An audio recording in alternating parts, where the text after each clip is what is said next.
आजची रेसिपी रताळ्याचं कीस.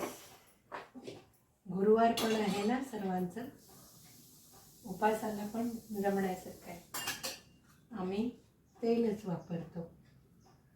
सोपी रेसिपी, उपासाला चालतो. लागणारे साहित्य: रताळा स्वच्छ धुवून किसून घेतलाय, कोथिंबीर, मिरचीचा ठेचा, लिंबू, मीठ, साखर आणि थोडंसं शेंगदाण्याचं कूट.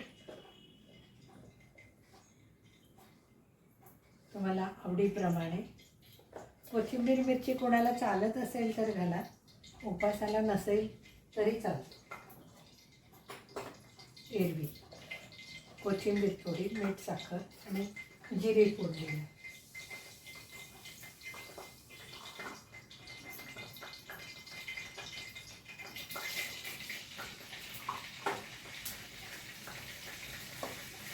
मी ठेचा वापरते, थोडं कोथिंबीर, जिरे वगैरे असं हे करून घेतलेलं आहे रताळ्याचा.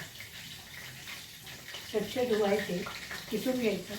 याच्यात काय पोषण मूल्य आहेत मी नंतर डिस्क्रिप्शन बॉक्समध्ये देणार आहे.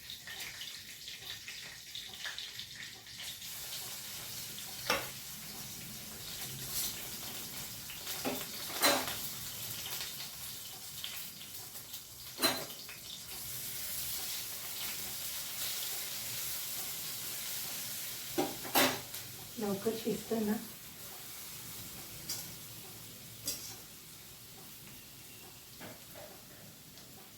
शेंगदाण्याचे कूट टाकले.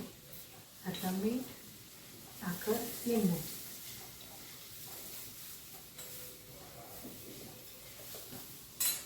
कूट थोडं जास्त घालते.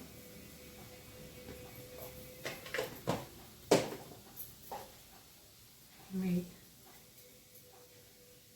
साखर आवडलं तर घाला, कोणाला चालत नसेल तर नका घालू. असं करत जाईल ना तसं वेगवेगळे रेसिपी आपल्याला सुचत जातात. रताळा आरोग्याला हेल्दी पण आहे, लवकर शिजतं हे.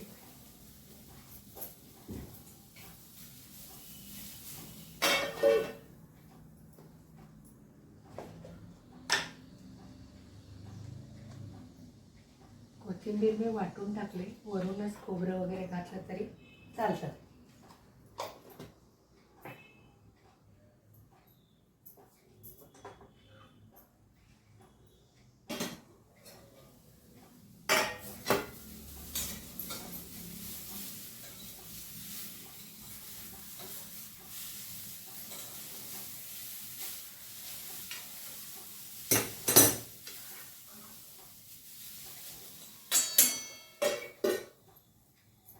थोडं वाफ येऊपर्यंत वेळ जाण्यासाठी माझं नेहमीचं एक गाणं आहे.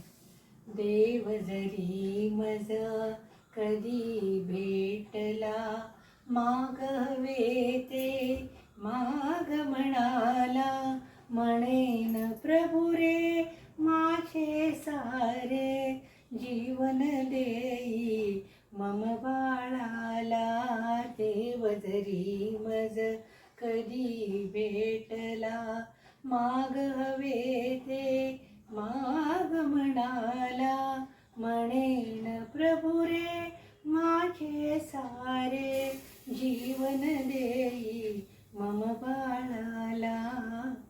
या भक्तिगीतांचा आनंद घेत माझा स्वयंपाक होतो.